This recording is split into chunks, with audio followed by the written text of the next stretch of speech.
Okay. So now that we're recording, I'm going to share my screen. Or actually, I'm just going to share this. Okay, so I got my little notebook out. And let me put the lines on it so I'm not just drawing all crooked all over the place. There we go. All right. Okay, so let's talk 12.2. In 12.2, we finally, you guys get to learn about the second derivative. I know I've mentioned it, I gave it away multiple times by just saying the phrase, the first derivative, which definitely implies that there's a second one. Oh, that's so much worse. Oh man. Okay. Now I feel like I'm whining about nothing.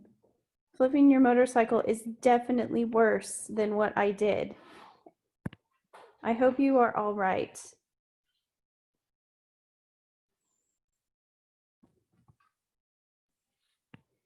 So yeah, I've given it away by saying multiple times that I was, that we were taking the first derivative. Definitely implies that there is a second derivative, and there is.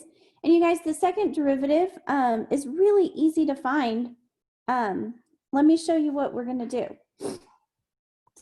So you've got a function, just an original function, and let's make it up. Let's do, I don't know, let me do like 5x to the 5th plus,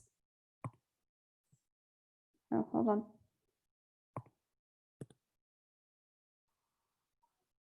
Oh, well, that's good. I'm glad you're fine. That sounds really dangerous. I used to do motorcycles, or not like I would ride on the back of a motorcycle, and that was enough for me. So you guys, let's do 5x to the 5th plus 4x cubed plus 2x minus 7. So if I have this function and I want to take the derivative, so we know how to do that. So if I just say take the derivative, I'm just implying that I need to take the first one. Now we will have to distinct, which derivative do I want? So taking the first derivative, just using power rule on each term here, you guys, we're going to get 25x to the 4th plus 12x squared plus 2. All right, but then I say, okay, that's good. Let's find the second derivative. So you guys, the second derivative, you can't find it without knowing the first one already. So once you take the first derivative, to find the second derivative, you just take the derivative of the first derivative. So basically, I took the derivative once, now I'm going to do it again. Let's see, it's kind of like the grand derivative. Like, think about this being like, that sounds stupid. It's the way I think about it, so I'm going to say it anyway.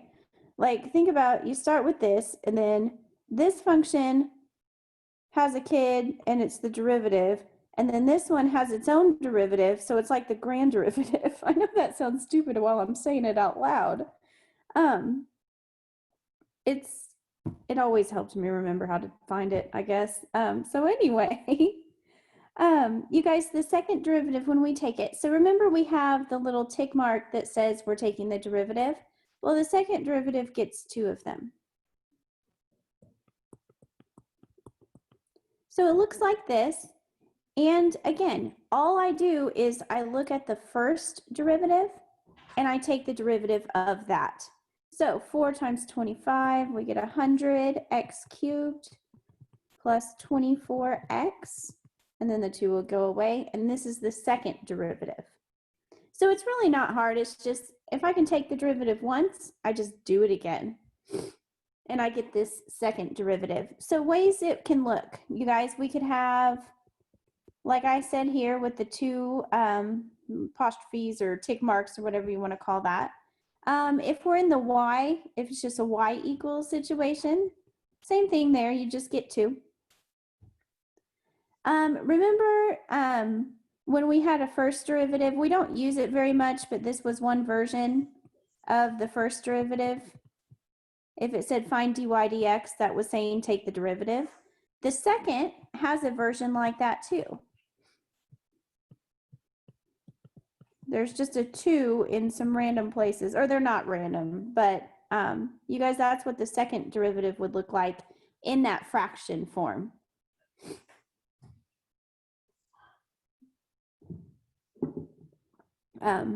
So, and you know, because MATLAB, you know, it likes to ask in different ways, you definitely are going to see this one.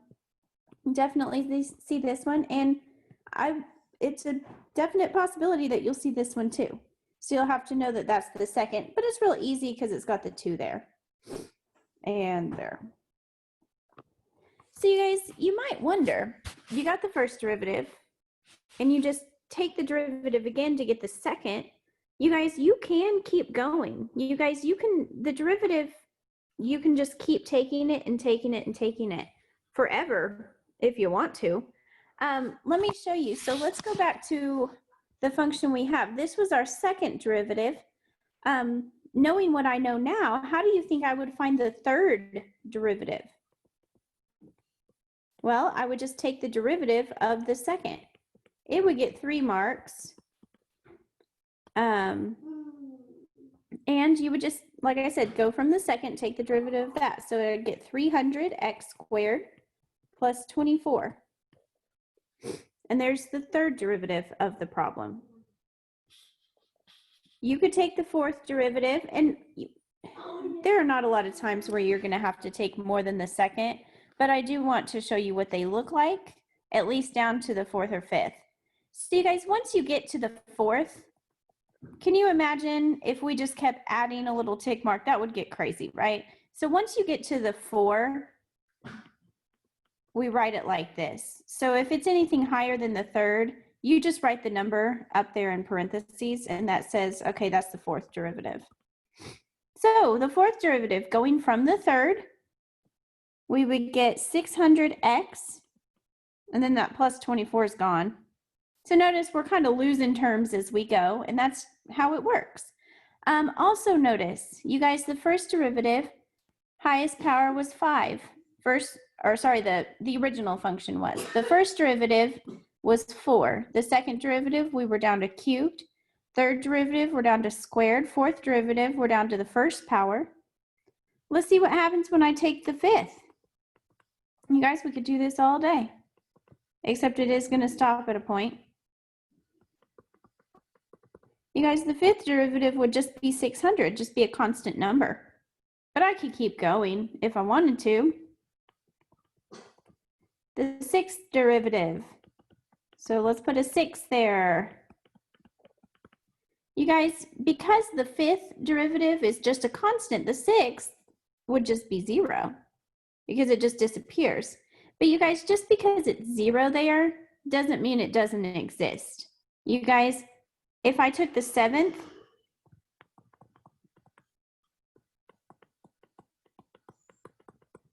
it would still be 0 because the derivative of 0 is 0. From the 6th on, if I took the 100th, you know, if I did this 100 times, all the answers from 6 down would just be zeros, but they still exist, which is interesting because it means that the function first derivative exists, second exists, all the derivatives exist. So if you can take the derivative once, you can always take the derivative. And I know it sounds dumb because at a point, it's not telling us anything, but it is something that is true. The derivative is an infinite operation. But like I said, second is where we are going to focus today. And honestly, so the second derivative has a lot of information for us, just like the first does. Remember, the first can tell us is the function going up or going down. You know, we found those critical points so we could find min and max. You know, first derivative, super helpful. But you guys, the second derivative is also really informative for us. Once you get past the second, the third, fourth, fifth, you know, they're not telling you that much in most cases. So that's why we don't you know, focus too much on that. We do want you to know how to find any derivative, but we're going to focus on the second because of the information it gives us. So let me draw you a picture. Let me make a graph here. Okay, nope. All right. All right, so I'm going to just draw a function here. Just any old function. Let's see.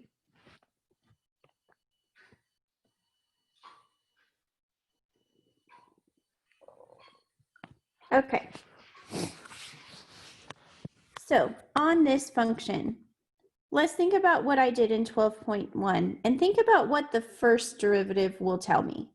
Well, the first derivative will tell me, I know it's not very clear, but it would find critical points. They look like maybe they're here and here. I know there's not a lot of change between the two here. I don't know why I did that, but that's okay. It's kind of a flat function, but it still has some critical points where it changes from, you know, changes direction. The first derivative tells me where those points are. Remember, I find it and I set it equal to 0, and I find this point and this point. I find my critical points. And that's important, definitely. But you guys, the second derivative, if you find that and set it equal to 0, I'm going to find some important points too. It's not going to be the critical points. We're going to talk about what the second derivative tells us. So remember that if the first derivative is positive, all that tells us is that the graph is going up. That's all it tells us. And if the first derivative is negative, it tells us the graph is going down. Maybe this here. So here's what the second derivative tells us. It doesn't tell us if it's going up or down.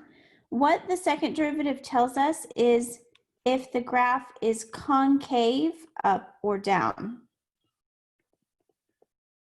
So you might not have heard these terms before, and maybe you have, but it's been a while or something. But let me show you.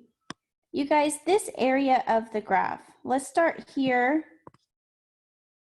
in this interval up to this critical point. Now this is increasing.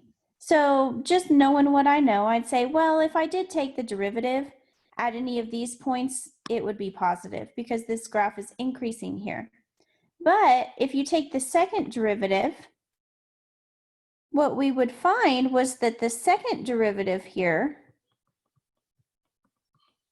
would be negative. And you might think, well, how could a derivative be negative when the graph is going up there? Well, you guys, it's because the second derivative, like I said, it talks about if the graph is concave up or concave down. You guys, concave up, it's all about the shape of the graph at a point. So if a graph is concave up, it looks like a bowl. And if it's concave down, it looks like, I don't know, an upside down bowl or like a rainbow or something like that. And look at your graph here. You guys, this is a concave down area. So yes, it's increasing, but the shape of the increase is concave down, which means the second derivative here is negative. Let's find a concave up area. So look at this. You guys, you can see the bowl shape. This is concave up. This second derivative here would be positive because second derivative only tells you about the shape. Now I want to talk about, and again, I don't know why I made this graph so flat. I might change it a little in the middle. I wonder if I can, no, I lost it. Oh, great. Well, I guess I can change it now, huh? Okay, let's make it a little less flat. So let's say your critical point was there. That concave up area is still concave up. But you guys, I want to talk about this point right about here. There's no critical point there, guys, because the graph isn't changing directions there, right? I already have my 2 critical points, but there's something happening at this point too, and it has to do with that shape, the concavity. So notice on this whole interval between here and here, your graph is decreasing. So I know at that interval, your first derivative is negative over that whole thing. But look at the shape of the graph. It's decreasing the whole way, but in this area, can you see the concave down shape? And look, in this area, it's concave up. So there's a point right here where it changes. You guys, remember, second derivative says concavity. If it's down, it's negative. If it's up, it's positive. So in this area here, the second derivative is negative. And in this area here, it's positive. So it had to have changed through this point. You guys, this is the point. This is what it looks like when the second derivative equals 0. We call it an inflection point. So critical points come from first derivatives. Inflection points come from second derivatives. So just think about it, you guys. We have that first derivative, and it tells us a lot of information, but not very specific. You know, oh, it's going up here, or it's going down here. But the second derivative is telling us how it's going up, or how it's going down. And these inflection points can tell us where that shape changes. Even though it's going down the whole way here, that point is signifying that in this area, it's decreasing in one way, and then on the other side of that inflection point, it's decreasing in a different way. So it's just more fine-tuning the information that we get. So if you think about, the way I always say it is, the first derivative is how the function is changing. But the second derivative is how that change is changing. Because every time you take a derivative, you're finding about the change of the thing. Well, you already took it once, so you're already looking at the change. You take it again, you're looking at the change of the change.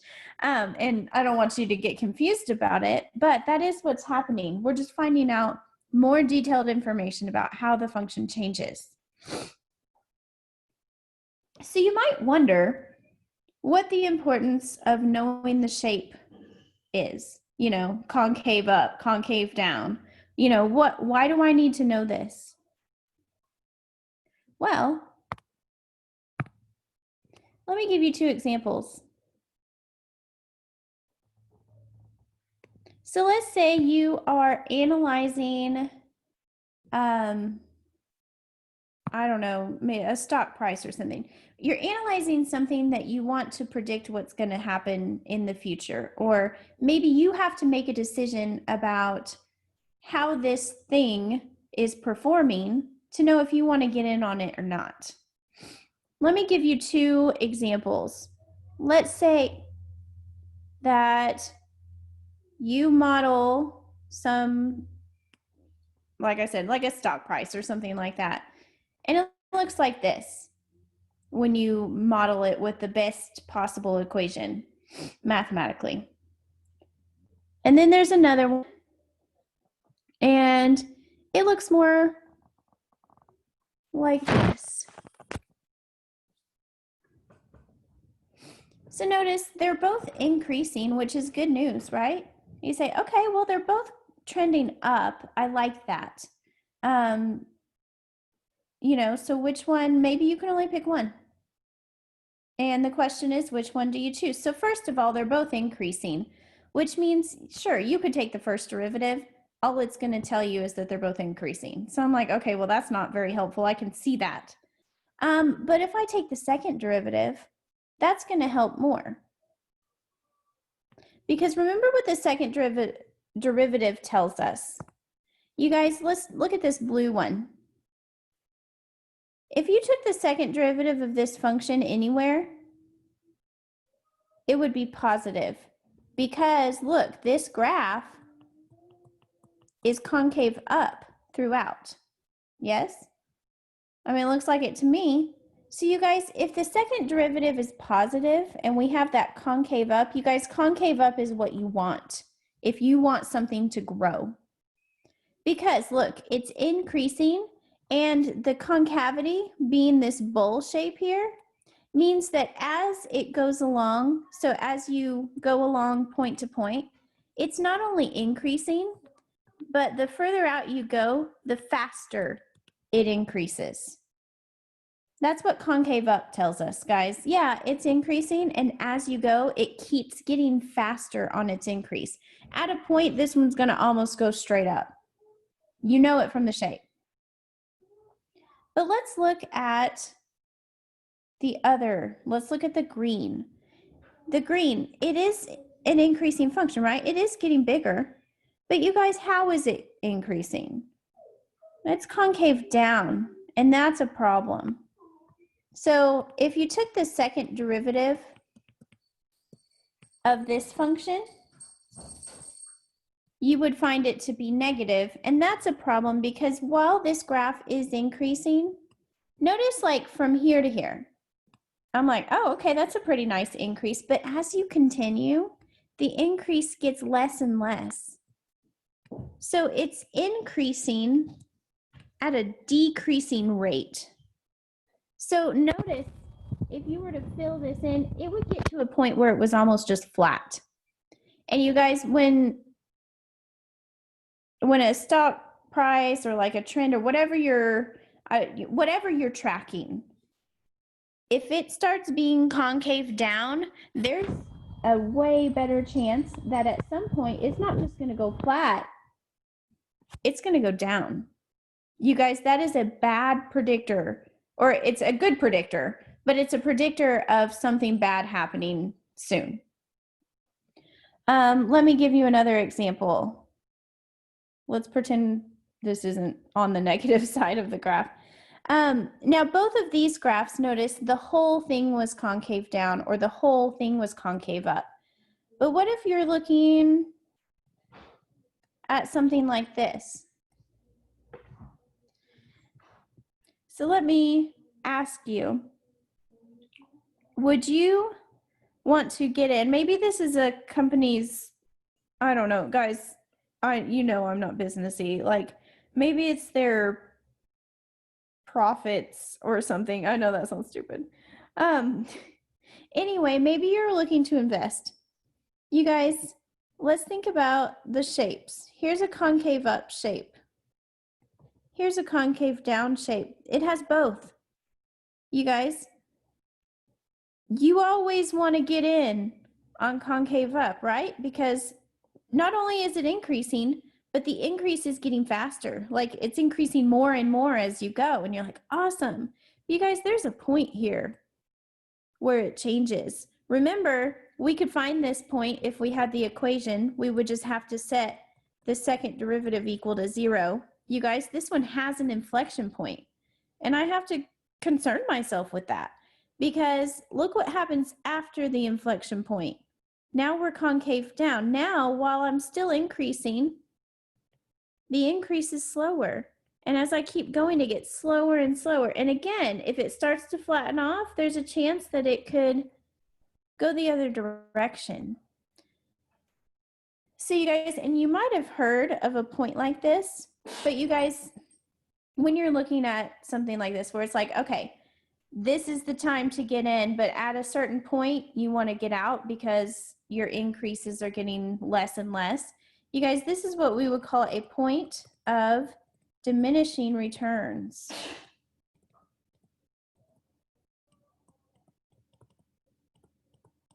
This is a good signal that it's time to leave. And you guys, if I didn't have a picture of this, the second derivative would tell me when it's time to go. You know, okay, I don't want to end up losing money in the long run, so I'm going to, you know, cut my losses while I'm still ahead. So you guys, all these shapes, you know, I've drawn a lot of shapes, and what we've done basically today has been pretty theoretical. Like we haven't done a lot of problems. I've been drawing a lot. But you got to know what the second derivative is telling you. And it is very important to know. So that's why I've been drawing so much. I'm just going to give us some functions now. And we're going to find the first and second derivative of those functions. So we did power rule, just an easy thing. That's not what I'm going to do here. I'm going to do some different ones. So what if I had f of x equals 5e to the 3x? So let's remember how to take the derivative of exponential stuff. Now remember, if I ask for the second derivative, you have to also find the first. You can't get the second without going through the first, right? So I want to know the first and second derivative here. So let's remember how exponentials work. So 5 is a coefficient, it comes down. Remember, your exponential term always comes down as is. And then if there's stuff up here that's not just x, I just do some chain rule. So I end up with 15e to the 3x. This is the first derivative. So now I want the second. So just take the derivative of the first derivative. So now I have a 15 as a coefficient.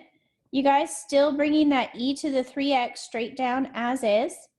And just doing the chain rule again, multiplying by 3. So I get 45 e to the 3x. Now, let's think about this exponential business. Remember when I was doing the power rule one and we started with like the 5th power? I took a derivative, then we were at a 4th, then 3rd, and it kept going down until I hit 0.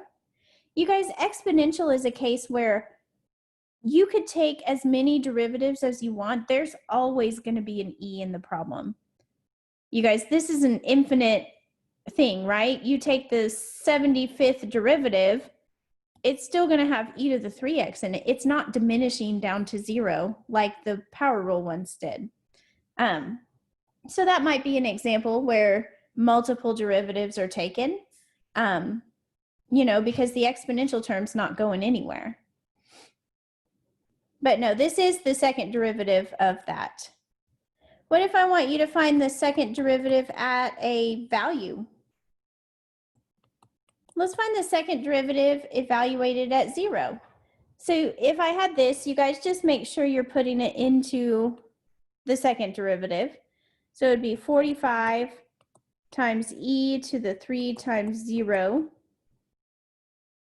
which would be 45 e to the 0. What's e to the 0? Remember, e to the 0 or anything to the 0 just equals 1. So that would just be 45. So you guys, you can evaluate values of x at the second derivative, just like any other function or derivative. Let's do another one. Let's do natural log. All right, so I've got f of x equals the natural log of 4x squared plus 5. Let's take the first derivative. All right, remember your natural log rules, guys. If it's the natural log of something, you take the derivative by doing 1 over that thing. But because that thing isn't just an x, you multiply by the derivative of what it is. So that's just 8x. So the first derivative is going to equal 8x over 4x squared plus 5. So that's, we already know how to do that, but I want to find the second derivative, right? So to find the second derivative, is this still a natural log problem? No, guys, remember the second derivative is just the derivative of this. So it's not even about a natural log anymore. This is a quotient rule situation. So you never know what's going to get thrown at you, right? Oh, we haven't done quotient rule in a while. Let's get our u and v. So if u is 8x, and v is 4x squared plus 5, then du is 8, dv is 8x, And then you can put it all together. Okay, so let's remember the quotient rule. Quotient rule starts with the v du term. So v times the derivative of u minus u times the derivative of v over v squared. So let's see, 4x squared plus 5 times 8 minus 8x times 8x. Here's u, derivative of v, they happen to be the same thing, which should make sense just thinking about where these values came from. But anyway, here we are over, and I'm just going to write that as 4x squared plus 5 squared. All right, so let's keep going. Just multiply the 8 times all that stuff, right? So 8 times 4 is 32x squared plus 40 minus, this would be 64x squared, putting those together, over your v term squared. Let's combine like terms. So I have 32x squared minus 64x squared. So that would be minus 32x squared plus 40 over 4x squared plus 5 squared. I think we're done there. Whew. So guys, you know, like I said, you never know what you can come up with. We started with a natural log. We took the derivative of that. But when we had to do it again, we had to use quotient rule. So, you know, it's kind of all over the place. And notice, if you did it again, if I asked for the third derivative, that would be quotient rule again. So this is another example of these terms aren't going anywhere. This isn't going to go to 0. You could take the derivative of this hundreds of times if you wanted, and you'd probably still always have x's in there, just because of the way the quotient rule works. Oh yeah, girl? Go outside if you want to. Don't act like you don't know how to open a door. Okay. Let me see. I think that's where I want to stop. You guys, so we can take the second derivative now. We kind of know in pictures what it means, like the information. You guys, on Friday, what we're going to do is we're going to use it similar to what we did in 12.1. We're going to talk about like critical points again. Even though critical points come from the first derivative, we're going to talk about them again, and we're going to classify them as min or max, and we're going to do all that same stuff, but it's going to be easier for us because of what the second derivative does for us, and you'll see when we get there.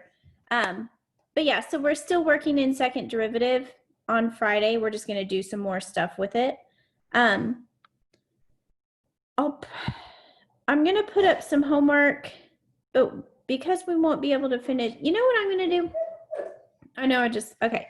So here's what I'm going to do. You're going to have 2 homeworks on 12.2. You're going to have one that is strictly taking the second derivative. And that one will be due this week. And then on Friday, I will put up another 12.2, like it'll be part 2, I guess. And it'll be the stuff that we do with it on Friday. And that won't be due this week because I just feel like it's not right to learn something totally new on Friday and then it be due on Sunday. So anyway, you'll at least have what do we have right now? The 12.1, and then let's call it 12.2 part 1. That'll be due this week. And also, before we go, you guys, I've been having a lot of trouble with in-person attendance. Now I say trouble, like you don't have to come in person if you don't want to. And this is mainly toward the in-person class, right?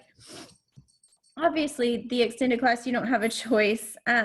You're Zooming all the time, but I've been talking to all my classes because let me just tell you, so Thursday and Friday of last week, you know, the days that I come to class in person, My classes, I think the biggest one I had 5 that were actually there in class.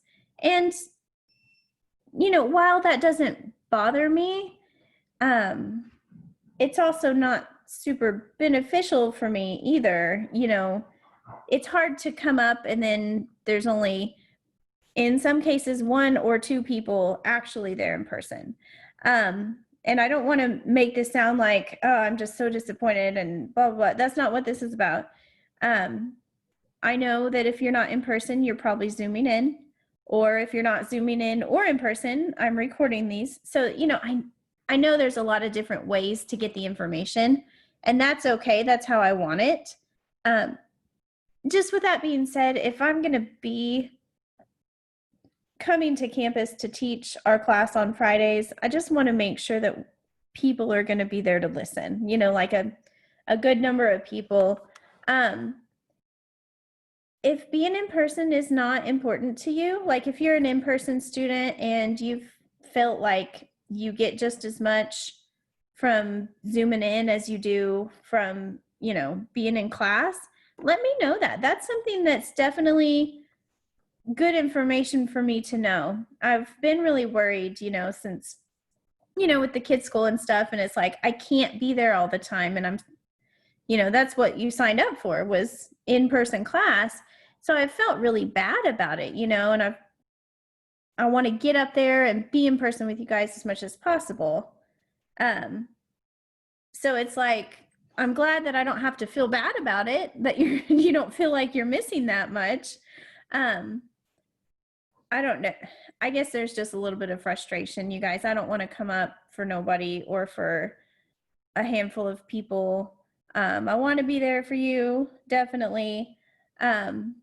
So I guess if you're in person, just make an effort to be there. I know Fridays are a tough day, but make an effort to be there, because if the next couple of weeks go about the same as the last have, I'm probably going to move us all online. So if you like in person, yeah, like you like in person on Fridays, I do too. You know, try to make an effort to be there as much as you can so we can actually get something out of it.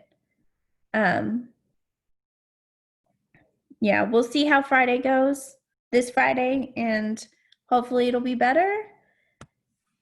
And if not, we'll just have to talk about it again, I guess. I think that's it though, guys. That's all I have for you. I will be in class on Friday for sure.